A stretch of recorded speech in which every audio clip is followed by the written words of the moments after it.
जय हिंद दोस्तों।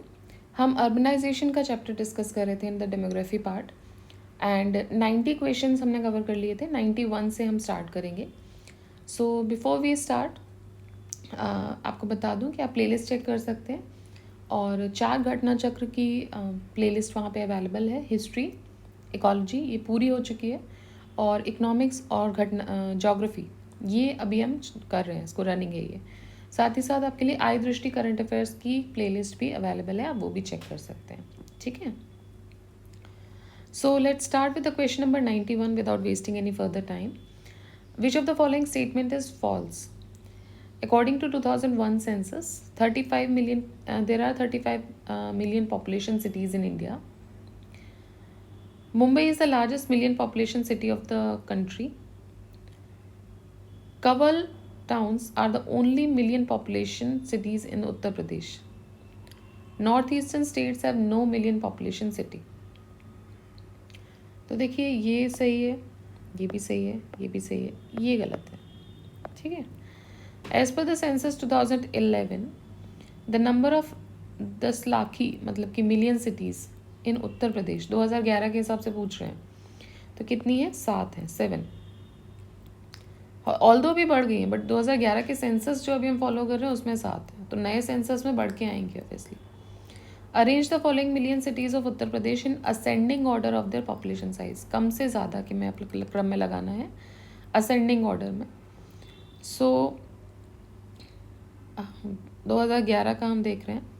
सो ascending order is Allahabad, then Meerut, Agra और लखनऊ। तो ये तो देखिए जो आप यूपी स्पेशल अभी पढ़ेंगे उसमें आपके पास होगा ये, जो आप बिहार स्पेशल पढ़ेंगे उसमें बिहार के लिए होगा, तो ये थोड़ा सा ध्यान दे के जाइएगा। सो यूपी में अगर आप देखें तो इलाहाबाद सबसे कम, उसके बाद आगरा, देन नहीं इलाहाबाद के बाद मेरठ, आगरा, फिर Lucknow.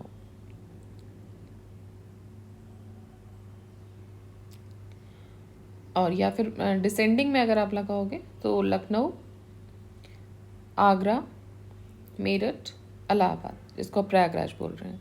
Select the correct answer from the codes given below in terms of population of the following urban centers in descending order. Again UP का ही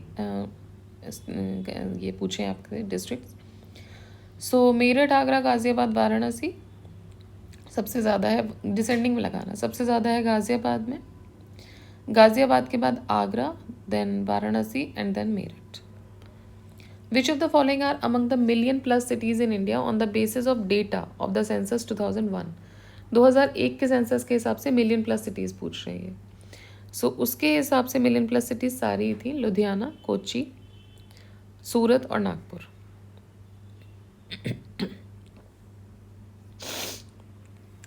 2011 के सेंसस के हिसाब से 53 अर्बन क्लस्टर्स इंडिया में है जिनकी पॉपुलेशन 1 मिलियन से ऊपर है, including these 4। According to Census of India 2011, the last rank among the million cities of the country is of. Last rank किसकी है? कोटा की।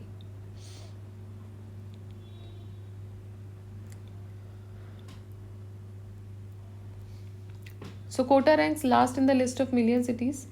Total 53 million cities हैं। Although Mangalore has the least population among the given cities, but ये million cities में included नहीं है। So Surat, Allahabad, Kota. Smallest million city of India, smallest million city है Rajkot in terms of population. According to provisional data Kota smallest million city था। Final के हिसाब से ये 2001 के हिसाब से राजकोट मिलियन सिटी जो स्मॉलेस्ट मिलियन सिटी था। Which of the following states of India has million city as per 2001 census report? 2001 के हिसाब से मिलियन सिटी जो इनमें से रहा है वो है झारखंड। सो झारखंड में मतलब मिलियन सिटी थी 2001 के सेंसस के हिसाब से, आसाम, उड़ीसा, छत्तीसगढ़ में नहीं थी। ठीक है, so the state of Jharkhand has 2 million cities, Dhanbad and Jamshedpur. Assam, Chhattisgarh में एक भी नहीं थी। एज पर 11 झारखंड में 3 हो गई हैं, रांची, धनबाद और जमशेदपुर, और छत्तीसगढ़ में एक हो गई रायपुर। उड़ीसा में और आसाम में 2011 के हिसाब से भी एक भी मिलियन सिटी नहीं थी। The Indian state devoid of a million city, तो among these Orissa is the one जिसमें मिलियन सिटी नहीं है. झारखंड में अकॉर्डिंग टू 11 3 मिलियन सिटीज़ हैं, रांची, धनबाद और जमशेदपुर. विच of the following was the first million city of the country. पहली मिलियन सिटी थी according to 1901 census की बात करें. अब ये स्टैटिक है, ये याद रखने वाली चीज़ है, ठीक है, इसको आप याद रखिएगा. सो ये नहीं है कि 1901 का सेंसस है तो नहीं पढ़ेंगे. दिस इज समथिंग जो कि पहला हुआ था. So first million city according to 1901 census ये थी कोलकाता.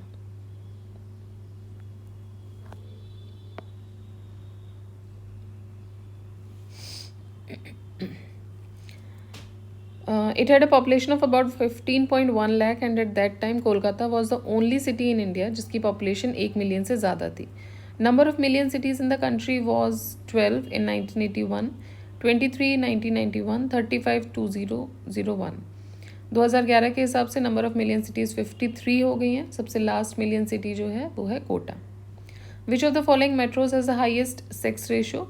मुंबई, चेन्नई, कोलकाता, दिल्ली. इनमें से हाईएस्ट सेक्स रेशो किस में है. अब ये भी स्टैटिक क्वेश्चन है, ये भी याद रखने वाली चीज़ है कि मेट्रो सिटीज़ में out of these Mumbai, Chennai, Kolkata, Delhi में से चेन्नई में सबसे ज़्यादा हाईएस्ट सेक्स रेशो था.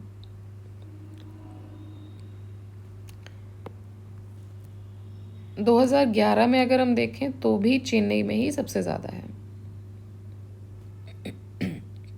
सबसे कम है मुंबई में. Uttar Pradesh recorded the highest growth rate of urban population.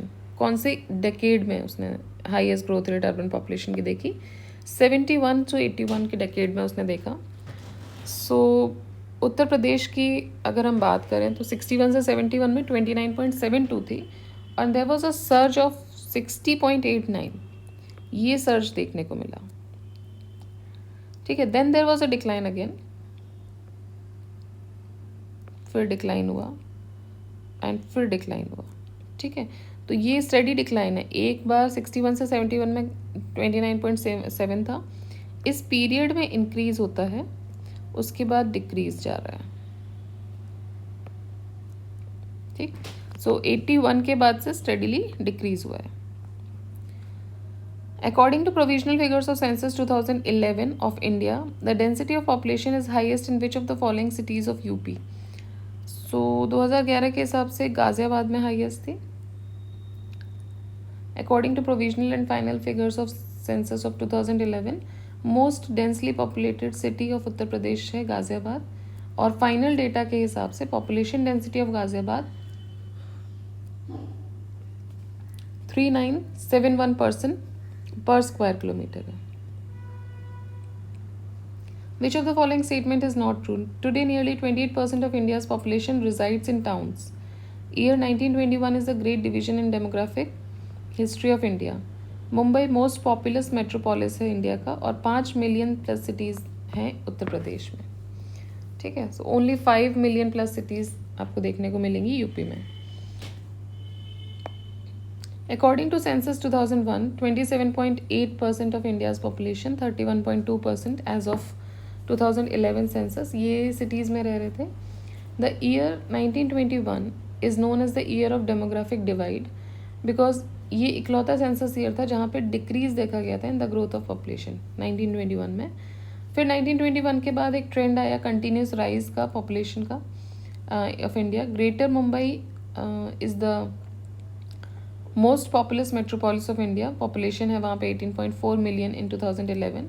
Provisional data के हिसाब से नंबर ऑफ अर्बन एग्लोमरेशंस की अगर हम बात करें सिटीज़ की with the population of lakhs and above, ये 64 हैं उत्तर प्रदेश में.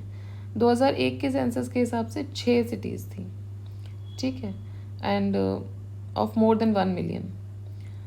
और उसके अलावा अगर अभी देखें तो 64 है. सो while according to census 2011 7 million plus cities थी उत्तर प्रदेश में, ठीक.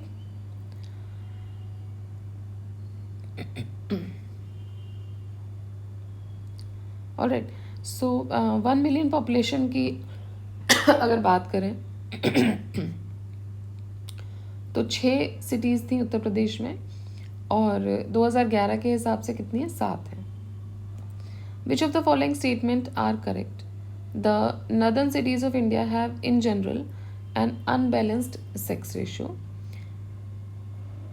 ठीक है, इन जनरल की बात कर रहे हैं. ईस्टर्न सिटीज़ जो हैं they are scattered as against concentration of western cities. True, western areas में इंडस्ट्रियलाइजेशन बहुत ज़्यादा डेवलप हुआ है. सो ईस्टर्न सिटीज़ जो हैं फिर भी स्कैटर्ड हैं comparatively. There is a sorry सही है, there is a large participation of women in labor force in the south, due to small proportion of Christians in the population as also the high literacy rate. नहीं, larger participation of women labour force जो है वो आपको north India में ही देखने को मिलेगा. Western cities have lower proportion of immigrations from rural areas, immigrants from rural areas.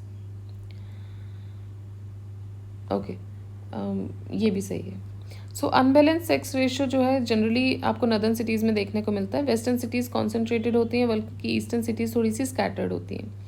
Western cities में कम माइग्रेशन देखने को मिलता है from rural areas. Therefore statement 1 to 4 correct है. स्टेटमेंट 3 इनकरेक्ट है क्योंकि पार्टिसिपेशन ऑफ लेबर जो है is related to literacy rate but distinct from the population of Christians. तो जो उसमें उन्होंने जो पॉइंट डाला था कि क्रिश्चियंस ज़्यादा हैं वहाँ पे due to small proportion of Christians in population, ये उसको टर्न आउट नहीं करता है. क्रिश्चियंस हो या कोई भी हो, बीट एनी रिलीजन उसको वो नहीं करेगा. लिटरेसी रेट से लेबर फोर्स जो है डायरेक्टली रिलेट करता है. रिलीजन रिलेट नहीं करता, डायरेक्टली प्रोपोर्शनल नहीं होता है. Consider the following statement. Uttar Pradesh is not known as a state having longest road length in India. Reserve Bank of India sanctions exchange for import of goods. Urbanization is characterized by migration of people from rural to urban areas. Indus project was the joint project of the Labour Department of India and Canada. देखो, as per the basic road statistics की अगर हम बात करें 16-17 की, तो महाराष्ट्र में सबसे ज़्यादा लार्जेस्ट शेयर है रोड का in the total road length of India. उसके बाद यूपी है, फिर कर्नाटका है. ये 31 मार्च 2017 तक के डेटा की बात कर रहे हैं. RBI allows exchange for the import of goods, the migration of people from rural to urban areas. ये एक मेन कैरेक्टरिस्टिक है अर्बनाइजेशन का. इंडस प्रोजेक्ट जो है वो जॉइंट प्रोजेक्ट था, लेकिन इंडिया और कनाडा का नहीं है, इंडिया और यूएस का है. इसलिए ये गलत हो जाता है क्योंकि ये यूएस का है. According to Philip M Hauser, the migration of people from rural to urban areas, इसको हम बोलते हैं पॉपुलेशन इम्प्लोजन. ठीक है, सो पॉपुलेशन इम्प्लोजन किसको बोला जाता है? The migration of people from rural to urban areas is known as population implosion. Here term the increasing concentration of world population in urban areas because of the migration of people from rural to urban areas, that is the urbanization and metropolization as population implosion. The extraordinary ethnic mix in urban population is population disposal. Rapid increase in population is population explosion. ठीक है, so rapid growth अगर आप देखो in the discovery and adoption of technological development which in turn has a significant impact on work and leisure lifestyles of the population, इसको बोला जाता है population टेक्नोप्लोजन. Alright, सो जब आप टेक्नोलॉजिकल डेवलपमेंट्स को बहुत जल्दी अडॉप्ट करते हो तो उस टर्म को बोला गया है पॉपुलेशन टेक्नोप्लोजन. तो अलग अलग वर्ड्स हैं, फिर से देख लीजिए. इम्प्लोजन तो बोला गया है रूरल से अर्बन एरियाज आ रहे हैं. द एक्स्ट्रा ऑर्डिनरी, अगर आप एथनिक मिक्स आपको देखने को मिल रहा है अर्बन पॉपुलेशन में, तो इसको बोलते हैं पॉपुलेशन डिस्पोजल. फिर रैपिड इंक्रीज अगर आपका पॉपुलेशन में हो रहा है तो पॉपुलेशन एक्सप्लोजन. और अगर आप ज़्यादा से ज़्यादा टेक्नोलॉजी अडॉप्ट कर रहे हो जो कि कहीं ना कहीं आपके वर्क और लीजर लाइफस्टाइल को इम्पैक्ट कर रहा है, तो उसको बोलते हैं पॉपुलेशन टेक्नोप्लोजन. Among the following whose name is associated with migration theory. So migration theory के साथ जो नाम एसोसिएटेड है वो है ली का. Lee name is associated with migration theory. Lee's theory divide factors causing migration into two groups, push factor and pull factor. Push factors are that are unfavorable about the area that one lives in, and pull factors are things that attract one to another area. Assertion reasoning की बात करें, all cities are expanding rapidly, village city flow is increasing continuously. ठीक है, तो दोनों ही सही हैं, easy है। इंडिया का जो अर्बन पॉपुलेशन है वो 11% था of the total population in 1901, जो कि 2011 में आके बढ़ गया है 31.1। टोटल पॉपुलेशन टीयर 1 सिटीज़ की जिनकी पॉपुलेशन मोर देन 1 लाख है वॉज 278 इन 1931, जो कि बढ़ गए 37.71 करोड़ इन 2011। मेन रीजन इसके पीछे है rapid growth of urban population is the flow of population from village to towards cities. तो ये क्लियर है कि दोनों ही स्टेटमेंट सही हैं, ठीक है। Consider the following statements, assertion, reason. India में rural to urban migration of population जो है वो लार्जेस्ट शेयर कॉन्स्टिट्यूट करता है। Rural migration is mainly the women migration, ठीक है।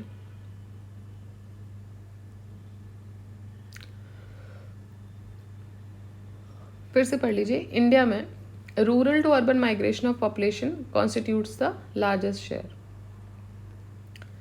रीज़न ये है कि rural to rural migration mainly women migration है। देखिए, पहली चीज़ तो ये बिल्कुल ही मिसमैच है, कैसे भी एक्सप्लेन नहीं कर रहा। अगर ये स्टेटमेंट सही भी होता कि rural to rural migration mainly women है, तो वो हालांकि सही नहीं है, बट फिर भी वो किसी तरीके से इसको एक्सप्लेन नहीं कर रहा था। सो माइग्रेशन जो है वो क्या होता है? It is the movement of people from one place to live in another. तो बहुत तरीके के माइग्रेशंस होते हैं, different types of internal migration, rural to urban, urban to rural, rural to rural, urban to urban. So India में internal migration जो है as a percentage of population ये बढ़ा है 30% इन 2001 से 37% इन 2011। सेंसस 2011 के हिसाब से माइग्रेशन इंडिया में मेजरली है between rural to rural areas, followed by urban to urban areas majorly, ठीक है। उसके बाद रूरल टू अर्बन एरियाज। तो अगर हमें ये लगता है कि रूरल टू अर्बन एरियाज ही सबसे ज़्यादा है तो नहीं, ध्यान दीजिए। सेंसस 2011 के हिसाब से मेजरली जो रूरल जो माइग्रेशन है वो किसके बीच में, रूरल टू रूरल बहुत ज़्यादा है 47.4। उसके बाद अर्बन टू अर्बन है, उसके बाद रूरल टू अर्बन है, और उसके बाद अर्बन टू रूरल है। Rural to rural is mainly the women migration and marriage इसका प्राइमरी रीज़न है for women to migrate. So reason सही है ये, और जो असर्शन है that is in India the rural to urban migration of population constitutes the largest share, जो कि गलत है। रूरल टू अर्बन ज़्यादा नहीं है, रूरल टू रूरल सबसे ज़्यादा है। Which of the following types of migration has contributed most in the population movement in 2011? So it is rural to rural, 47.4%. During the last 30 years, Delhi has received the highest migrants from. So highest migrants Delhi को receive हुए थे उत्तर प्रदेश से. Urban corridors are concerned with expanding urban functions and activities through expansion of transport facilities. Causes of urbanization क्या है? Rural urban imbalance, lack of job opportunities in rural areas, non-growing nature of the agriculture land, magnetic features of the cities. So सारे ये urbanization के जो causes हैं कि rural urban imbalance हो रहा है, job opportunities की कमी है, agriculture land non-growing nature के हो चुके हैं, और magnetic features cities के वो तो attract कर ही रहे हैं। assertion देखिए, next question देखते हैं, assertion reasoning. In India, the increase in crime has gone up with an increase in urbanization and industrialization. Industrial urban economy, it causes family and cultural disorganization. तो दोनों statement सही हैं, इसको सही explain भी कर रहा है। Increase in urbanisation and industrialisation and rapid increase in urban population leads to various types of social crimes, क्योंकि इनएडिक्वेट फैसिलिटीज़ हैं, it leads to relative deprivation. ये भी एक रीज़न है for the disintegration of cultural and traditional family values. So दोनों ही statement सही है और रीज़न उसको सही एक्सप्लेन कर रहा है। इंक्रीजिंग अर्बनाइजेशन जेनरेट्स, देखिए अर्बनाइजेशन जब बढ़ता है तो क्या होता है? स्लम पॉपुलेशन मेट्रोपॉलिटन सिटीज़ की बढ़ती है, बिल्कुल बढ़ती है, क्योंकि इंफ्रास्ट्रक्चर रहने के लिए तो उतना ही था ना। लेट्स से अगर कोई अर्बन एरिया, हम सिर्फ एज्यूम कर रहे हैं, वो 5 किलोमीटर का था, ठीक है। अब उस 5 किलोमीटर में ऑलरेडी कुछ लोग रह रहे थे, अब माइग्रेशन शुरू हुए धीरे धीरे धीरे धीरे, तो क्या हुआ? इस 5 किलोमीटर की अगर डेंसिटी थी, लेट्स से हम 400 स्क्वायर मीटर की बात तो हम अर्बन एरिया मानते हैं, तो 400 या 500 मान लीजिए, वो बढ़ते बढ़ते वो डेंसिटी 1000 पे गई, 1000 से वो 1500 पे जा रही है, तो अब इस 1,500 को उस 5 किलोमीटर में समाने के लिए क्या चाहिए होगा? स्लम एरियाज डेवलप करने पड़ेंगे, अनऑर्गेनाइज तरीके से रहेंगे आप, ठीक है, बेसिक फैसिलिटीज़, बेसिक अमेनिटीज़ आपको नहीं मिल पाएंगी, पानी भी उतने लोगों के लिए पूरा पड़ पा रहा था जो भी फंक्शंस थे, पावर जनरेशन जो हो रही थी उस एरिया के लिए वो भी लिमिटेड थी, ट्रांसपोर्ट उतना ही था। अब इसकी वजह से क्या होगा, इस 5 किलोमीटर के आगे पीछे जो कुछ गांव लगे होंगे वहाँ तक ये शहर बढ़ेगा, ठीक है। सो ये अर्बन एग्लोमेरेशंस जो हैं वो आउटस्कर्ट्स पे जाएंगे, आउटस्कर्ट्स पे रहना शुरू करोगे, जैसे ही आउटस्कर्ट्स पे रहना शुरू करोगे तब भी क्या होगा कि वहाँ से आपको शहर में काम करने आना है अंदर, ठीक। मैंने बहुत छोटा एरिया बताया है सिर्फ आपके अंडरस्टैंडिंग के लिए, ये एरियाज बड़े बड़े हैं। तो वहाँ से आप अंदर आओगे तो क्या होगा, आपको ट्रांसपोर्ट देने के लिए ट्रांसपोर्ट की सुविधाएं वहाँ तक पहुँचेंगी। लेट से कोई ऑटो चलता है जो आपको इस सिटी के अंदर घुमा रहा है, अब वो ऑटो धीरे धीरे धीरे आप देखोगे कि नहीं, आजकल अगर आप देखते हो जनरली अगर आप बात करो, let I speak in my area, कि भाई जहाँ हम शहर में रह रहे हैं जिस जगह से, अभी द प्लेसेस वी लिव, जो हमारा गांव वहाँ से मान लीजिए 50-100 किलोमीटर दूर है, तो कुछ वहाँ तक के एरियाज़ में भी ऑलमोस्ट गांव के पास तक में भी अब ऑटो की सुविधा मिलने लगी है आपको, पहले नहीं मिलती थी। तो वहाँ तक ऑटो की रीच हो रही है या जो भी लोकल ट्रांसपोर्ट्स हैं उनकी रीच हो रही है। अब समझ रहे हैं, क्योंकि एग्लोमेरेशंस जो हैं वो वहाँ तक बढ़ते जा रहे हैं, ठीक।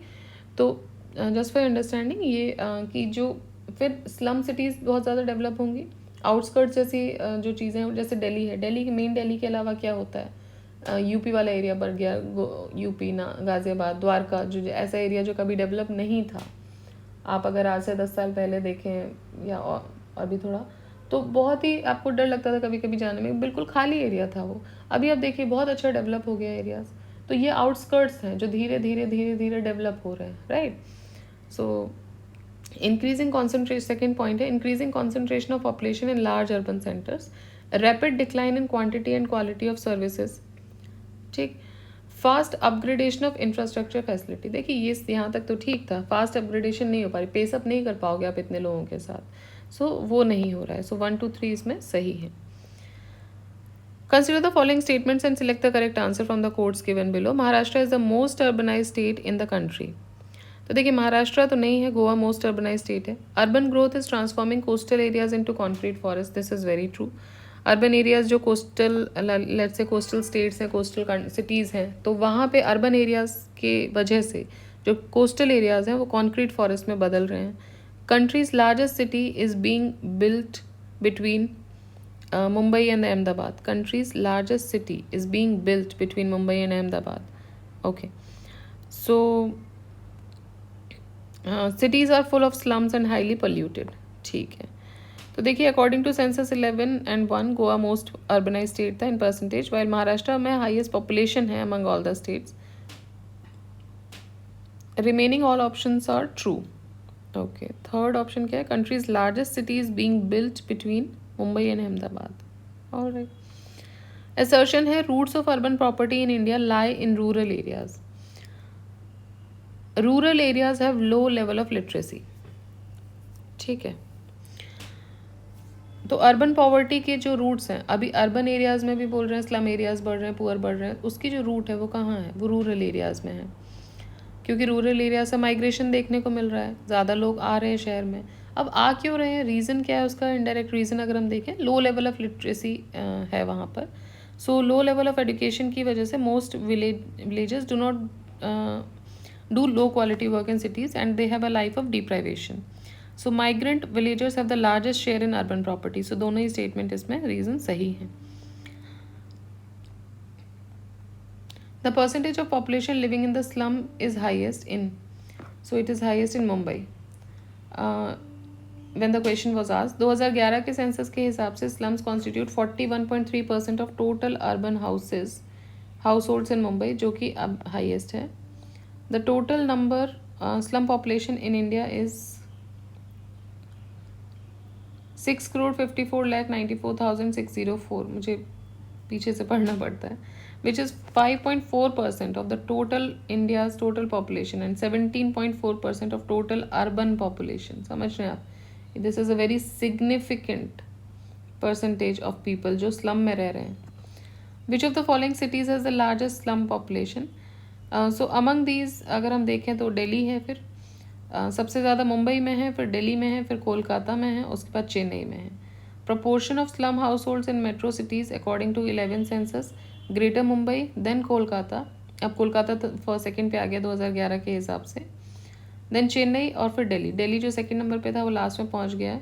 सो ग्रेटर मुंबई, कोलकाता, चेन्नई और दिल्ली, ये प्रपोर्शन है स्लम हाउस होल्ड्स का।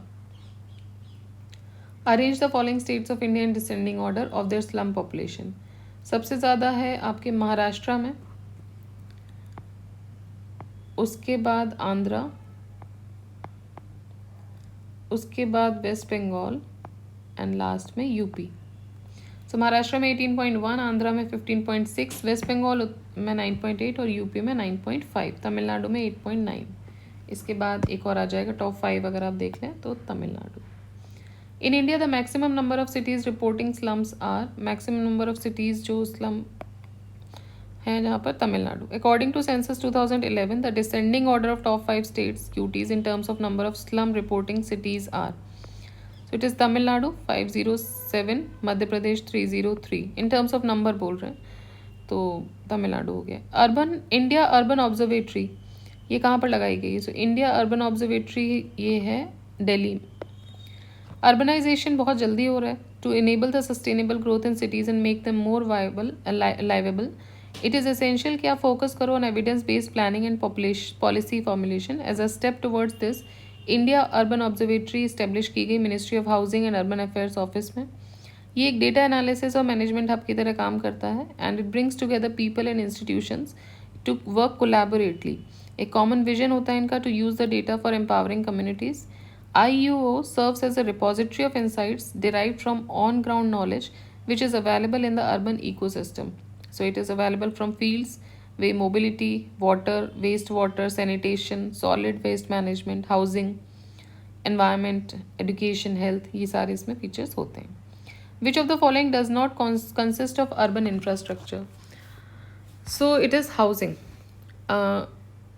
It does not. Which of the following does not consist of urban infrastructure? Drinking water, sanitation, transport, housing. So drinking water, sanitation और transport ये urban infrastructure में होते हैं, household नहीं आता है. अच्छा. Which of the following is not a new scheme announced for the development of urban infrastructure? स्वच्छ Bharat mission, heritage city development and augmentation scheme, smart city और डिजिटल इंडिया। तो देखिए डिजिटल इंडिया जो है वो अर्बन इंफ्रास्ट्रक्चर के लिए announce नहीं की गई है। स्वच्छ भारत मिशन हृदय, that is heritage city development and augmentation scheme, and smart city scheme, ये कुछ नई स्कीम्स है अर्बन इंफ्रास्ट्रक्चर डेवलपमेंट के लिए। डिजिटल इंडिया स्कीम जो है it is a programme implemented by government of India with a view to transform the entire ecosystem of public services through the use of information technology and transforming India into knowledge economy. Finance Minister of India, while presenting the budget proposals for 2005-06 before the Parliament, announced the decision for the formation of. So it announced the decision for the formation of Urban Renewal Mission. ठीक है, urban renewal mission के लिए इसको किया गया है,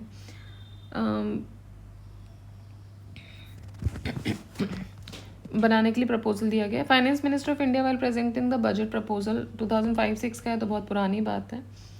it announce the decision for the formation of national urban renewal mission which covers the 7 mega cities, all the cities with a population over 1 million and some other towns. He proposed an outlay of 5,500 crore for this mission and it was officially inaugurated in December 2005 as JNNURM. National Urban Renewal Mission has been named after. So it was named after Jawaharlal Nehru. Which of the following is not an objective of JNNURM? So इसका objective क्या नहीं था इनमें से? Electrification नहीं था, transport है, urban heritage area को डेवलप करना है, सैनिटेशन और सीवेज भी है। So it was a 7-year programme जिसमें कि अटेंशन दी गई थी to the upgradation of urban infrastructure, construction of large number of houses and provision of basic services for the poor so as to promote the inclusive growth. It consists of 2 submissions. Submission for urban infrastructure and governance, इसका objective क्या है? Included water supply and sanitation, sewerage, solid waste management, road network and urban transport and rejuvenation of old city infrastructure. दूसरा है submission for basic services to the urban poor, इसका objective है integrated development of slums. Apparently urban electrification इसमें included नहीं है। Which of the following is not true for Jawaharlal Nehru national urban renewal mission? तो ये 2005 में लॉन्च किया गया था, 10 साल का, देखिए 7 साल का प्रोग्राम है. To upgrade the quality of life in Indian cities and to promote the inclusive growth. So B इसका आंसर हो जाएगा. It is a 7-year programme basically. It is JNNU is concerned with improving which of the following? So it is concerned with improving the urban infrastructure. Revenue from which water and sewage will be financed in the smart cities mission, that is property tax. ठीक है. So revenue from which water and sewage will be financed in the smart cities mission. So smart cities mission में जो water और sewage है, it is proposed to be financed through property tax. और ठीक है. So it is very important कि smart city mission के अंतर्गत वाटर और सीवेज टैक्स जो है ये फाइनेंस किया जाएगा प्रॉपर्टी टैक्स के through. And this is note वर्दी कि फर्स्ट फेज़ जो रहेगा 15-16 से 19-20 तक का जो फेज़ था, एक टारगेट बनाया गया था 100 स्मार्ट सिटीज़ डेवलप करने का. और इसमें टोटल 100 स्मार्ट सिटीज़ सिलेक्ट भी की गई थी, including 10 cities selected in 5 phases. Which of the following is not the objective of smart city development? Not the objective of the smart city development. So good governance, clean green city, stabilizing the quality of life and smart mobility. Stabilizing the quality of life इसमें नहीं आता है. The approach of smart cities mission, the object क्या है इसका? Objective कि आप core infrastructure provide कर पाओ और एक decent और improved quality of life दे पाओ. Clean and sustainable environment and application of smart city solutions. Core infrastructure इसका देखिए आप. एडिक्वेट वाटर सप्लाई प्रोवाइड करना, इलेक्ट्रिसिटी सप्लाई देना, sanitation, solid waste management, efficient urban mobility, public transport, affordable housing specially poor के लिए, robust IT technology, digitisation, good governance specially e governance और citizen participation, sustainable and green environment, safety and security of citizens and health and education. ठीक है. तो ये इसमें इनको provide करना है. Now match the following year और कमिटी. 1949 से 51, 53, 54, 63, 66, 85, 88. आपको देखना है कि इस टाइम पे कौन कौन सी कमिटीज़ बनी. So local finance inquiry committee, local finance inquiry committee सही मैच है. टैक्सेशन इंक्वायरी कमेटी 53, 54 में बनती है. 63, 66 में रूरल अर्बन रिलेशनशिप कमेटी बनाई जाती है. और नेशनल कमिश्नर अर्बनाइजेशन 85 से 88 के बीच में बनाया जा रहा है. ठीक है. तो देखिए ये हमारा कंप्लीट हो गया अर्बनाइजेशन का चैप्टर. अब हम हार्डली 16 पेजेस हमारे बचे हैं. देखिए 501 पे हम आ गए हैं.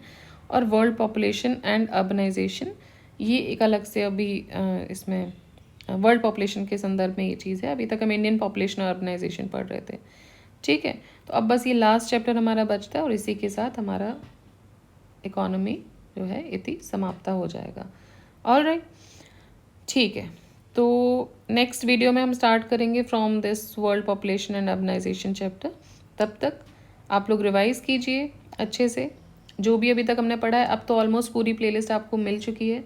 अगर आपने अभी तक नहीं भी पढ़ा था इकोनॉमिक्स, एक गो में आप पढ़ना चाहते हैं ऊपर से नीचे तक पूरा एक बार आप रिवाइज कर दीजिए. ठीक है. तो जो भी आपको 2-2, 3-3, 4-4 दिन का टाइम लेके एक एक घटना चक्र को आप कंप्लीट कर सकते हैं. Alright. So keep revising, keep studying. That is the very important part की रिवीजन तो बहुत ज़रूरी है. गलतियाँ यहाँ जो होंगी ये रटने से, इसमें आप दिमाग नहीं लगा सकते हैं कि कहाँ क्या ज़्यादा क्या कम. यहाँ पर आपको याद करना पड़ेगा, बार बार रिवाइज करना पड़ेगा. ठीक है. So keep revising, keep studying. जय हिंद, जय भारत.